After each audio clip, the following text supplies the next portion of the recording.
Was it the smile, too wide, too perfect, that first hinted at the venom lurking beneath Sarah's polished facade?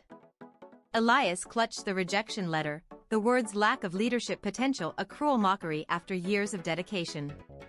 He'd poured his life into Project Chimera, the innovative tech solution that was supposed to secure his vice president role, only for Sarah, his closest colleague, to get the promotion. A chilling premonition snaked through his gut, a whisper of foul play where there should have been only shared success. The celebration for Sarah felt like a wake for Elias's ambitions. He watched her accept accolades for her vision, a gnawing suspicion turning to cold certainty. Casual remarks from other colleagues, veiled congratulations that felt more like pity, started to form a mosaic of deceit. "Heard you had some issues with Chimera's rollout," Elias, one coworker asked, his eyes darting to Sarah, who was beaming beside the CEO. Elias's blood ran cold. Driven by a burning need for truth, Elias began his covert investigation.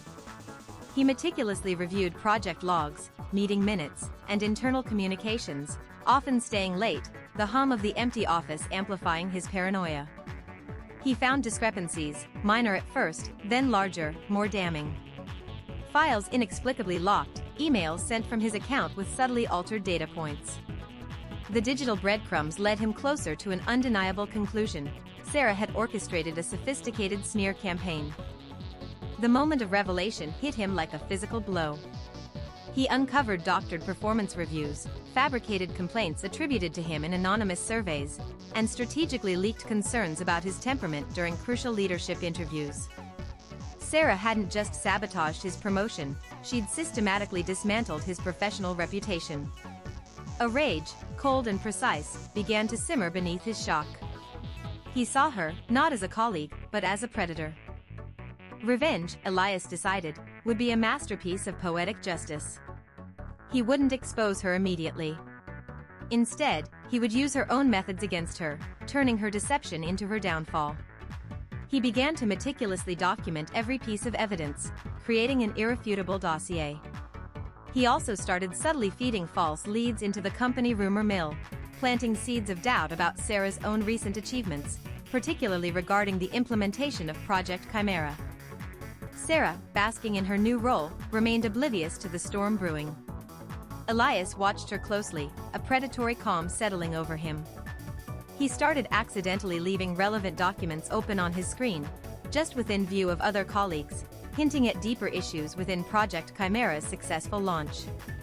The subtle whispers began, questions about specific anomalies, technical glitches Sarah had vehemently denied, now becoming harder to ignore.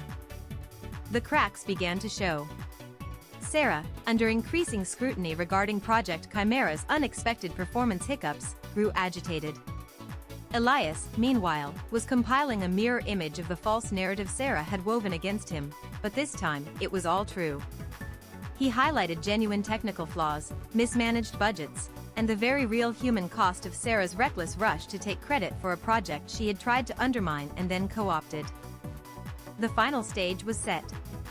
Elias anonymously submitted his meticulously curated dossier to the CEO and the board of directors, complete with irrefutable proof of Sarah's deceit and the actual, detrimental impact of her manipulations on Project Chimera. The evidence spoke for itself: altered emails, time-stamped discrepancies, and the testimonies of a few courageous colleagues Elias had convinced to come forward. The fallout was swift and devastating. Sarah was immediately suspended, an internal investigation launched. The hushed whispers in the office now spoke of her downfall, a stark contrast to the praise she'd once commanded. Elias watched her walk out of the office, head bowed, the weight of her deceit finally crushing her. There was no joy, only a profound sense of justice achieved, a quiet reclaiming of his professional integrity. Months later, Elias was offered the vice president position he had originally coveted. He accepted, not with a triumphant flourish, but with a renewed sense of purpose. Project Chimera, now under his rightful leadership, began to truly flourish.